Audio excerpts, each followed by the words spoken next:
statements, may I request Honorable Prime Minister Shri Narendra Modi to give his remarks to the media.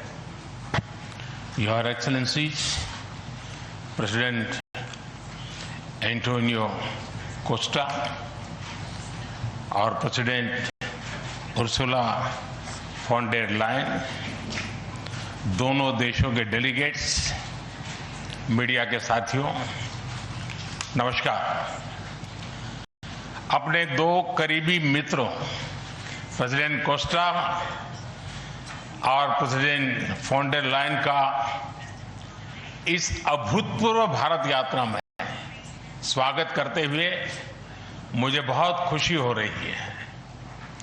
Costa जी अपनी सरल जीवन शैली और समाज के प्रति प्रेम के आधार पर लिस्बन के गांधी के नाम से जाने जाते हैं और उर्सुला जी जर्मनी की पहली महिला रक्षा मंत्री नहीं, यूरोपियन यूनियन कमीशन की भी पहली महिला प्रेसिडेंट बनकर पूरी दुनिया के लिए एक प्रेरणा है। कल एक ऐतिहासिक क्षण था जब पहली बार यूरोपियन यूनियन के लीडर्स भारत के गणतंत्र दिवस समारोह में मुख्य अतिथि के रूप में शामिल हुए। आज एक और ऐतिहासिक अवसर है जब विश्व की दो सबसे बड़ी लोकतांत्रिक शक्तियां अपने संबंधों में एक निर्णायक अध्याय जोड़ रही है। फ्रेंड्स, पिछले कुछ वर्षों में भारत और यूरोपियन यूनियन के संबंधों में उल्लेखनीय प्रगति हुई है।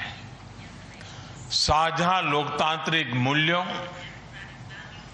आर्थिक सिनर्जी और मजबूत पीपल टू पीपल टाइज के आधार पर हमारी साझेदारी नई ऊंचाइयों तक पहुंच रही है। आज हमारे बीच 180 बिलियन यूरो का ट्रेड है।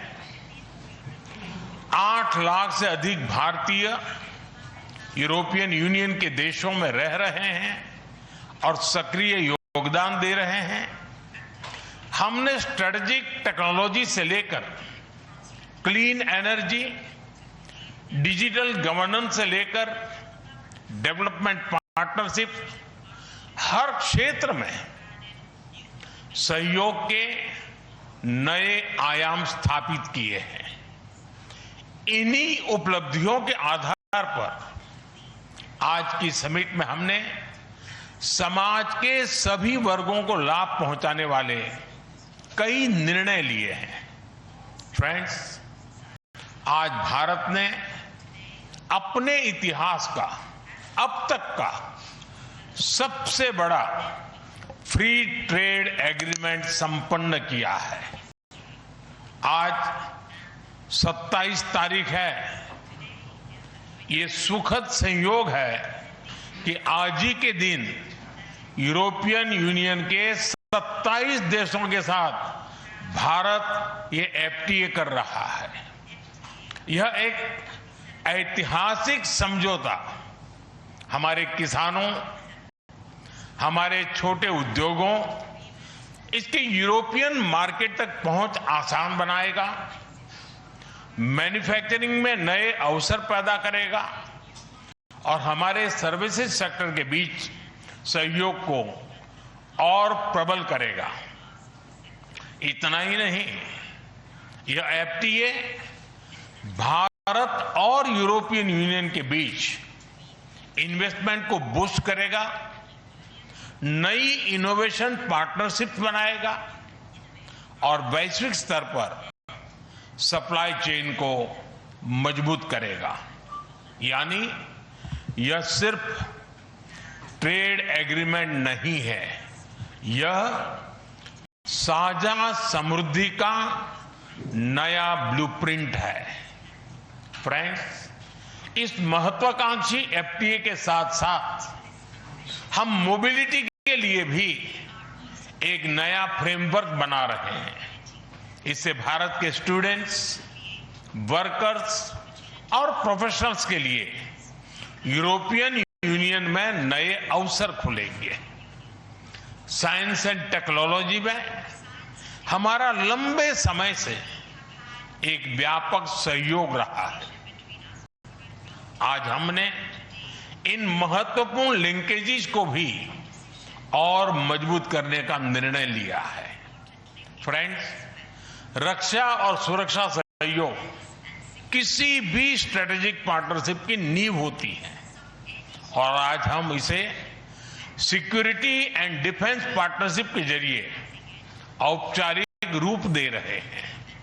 इससे काउंटर टेररिज्म, मैरीटाइम और साइबर सिक्योरिटी में हमारी साझेदारी और गहरी होगी। यह रूल्स बेस्ड इंटरनेशनल ऑर्डर के प्रति हमारी साझा प्रतिबद्धता को भी बल देगा। इंडो पैसिफिक क्षेत्र में हमारे सहयोग का दायरा और बढ़ेगा और इसके साथ हमारी डिफेंस कंपनियां को डेवलपमेंट और को प्रोडक्शन के नए अवसर साकार करेगी। फ्रेंड्स, आज की इन उपलब्धियों के आधार पर हम अगले 5 वर्ष के लिए एक और भी एम्बिशियस और होलिस्टिक स्ट्रेटेजिक एजेंडा लॉन्च कर रहे हैं।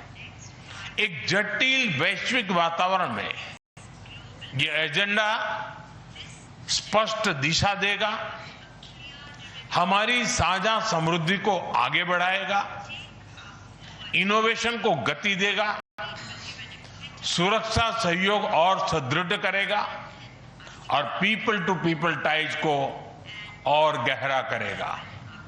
फ्रेंड, भारत और यूरोपियन यूनियन का सहयोग एक पार्टनरशिप फॉर ग्लोबल गुड है।